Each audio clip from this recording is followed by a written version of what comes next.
Welcome everyone. Today we'll be taking a look at the brand new G.I. Joe Classified Series Iron Grenadier number 132 action figure. And I really think that you can never get enough Iron Grenadier figures, as they're great for not only army building, but also being a great centerpiece on one's action figure shelf. Basically, these guys are elite troopers for Destro, and are basically part of his elite personal squad. Now as we turn our attention to the packaging, we can see that the packaging looks great as always. And you can also see the Cobra insignia and the Iron Grenadiers text here at the front as well. Here's the left side of the box, and you can also see an image of the character near the bottom. And here on the right side is some amazing artwork of the character. At the back is a digital rendering of the figure and an army of Iron Grenadier bats in the background. And to the right are side images of his arm patch and the gold skull on his bandolier. Then here at the top is the series number for the figure, which is number 132, and the Cobra logo can also be seen again. And here we have the bottom.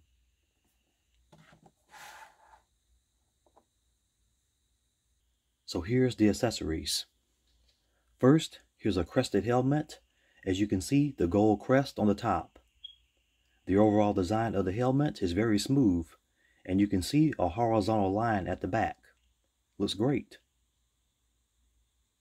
So there's that. Then here's his sword inside the scabbard. And the sword itself looks very good, as the gold blade is nicely done, and so is the hilt. And you'll probably notice some black paint traces on the blade here and there, but it's nothing major. Overall, looks good. Here's the pistol.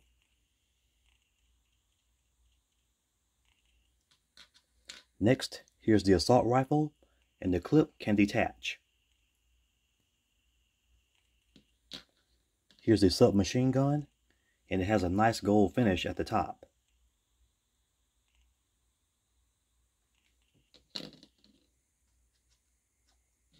Lastly, here's the heavy machine gun, and the ammo clip can be detached. In addition, here's the stand.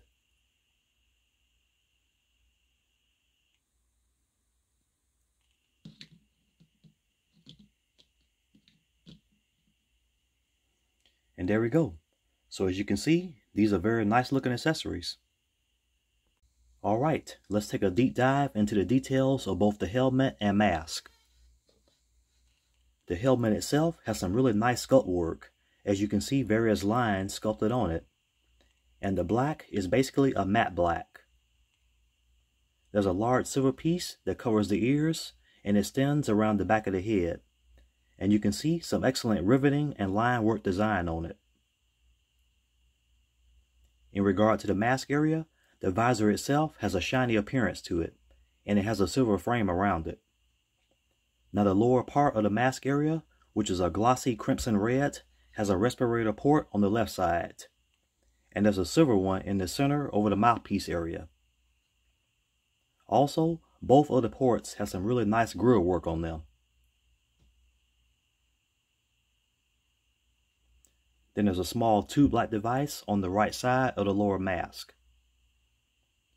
You can also see a small gold clip on each side of the mask, which are probably locking mechanisms for the mask. So here's the figure with the crested outer helmet attached, and therefore the entire piece is complete. Very nice looking. And what's so cool about this entire piece is that it's kind of Darth Vader-esque in some ways. The black trench coat looks dope. You can also see a glossy black finish here on the lower sides of the coat and on his gloves. So as we take a closer look at the upper torso, we can see a load of nice details. There's a gray collared shirt underneath the coat with a gold pin on each of the collars. You can also see a black tie with a red piece around it. In addition, there's a gold pin on each collar of the coat itself. And there's a red trim that outlines the coat's collars and the edges where the coat opens. and you can also see nice gold buttons on the front of the trench coat. On the left shoulder is a gold patch which shows 2 crossed swords and the words Iron Grenadiers. In regard to the leather bandolier, it too looks awesome. There's a metallic piece of gold and red near the top of it with a gold skull attached. And you can also see some gold buttons on it.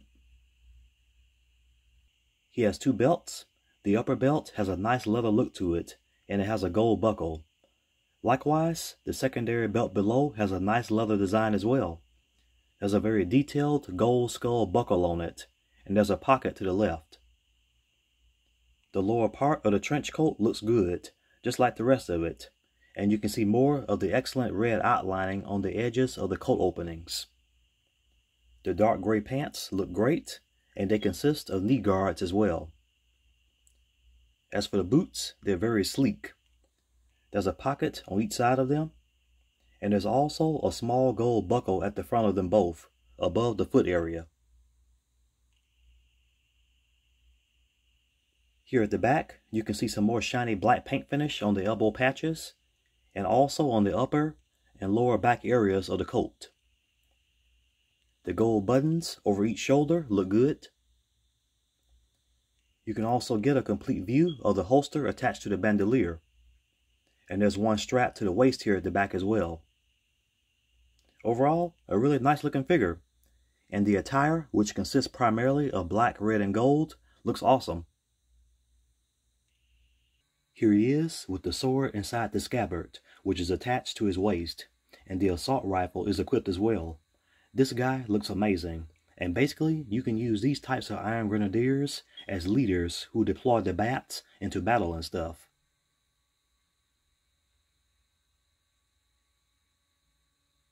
Then here's a look at the Iron Grenadier with both the machine gun and pistol in their respective holsters. Here he is with the submachine gun equipped.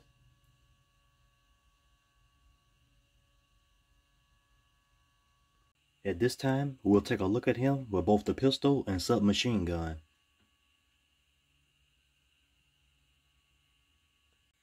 Next, here's a look at the figure with the heavy machine gun. And here's a view of him with the sword out of the sheath and ready for action.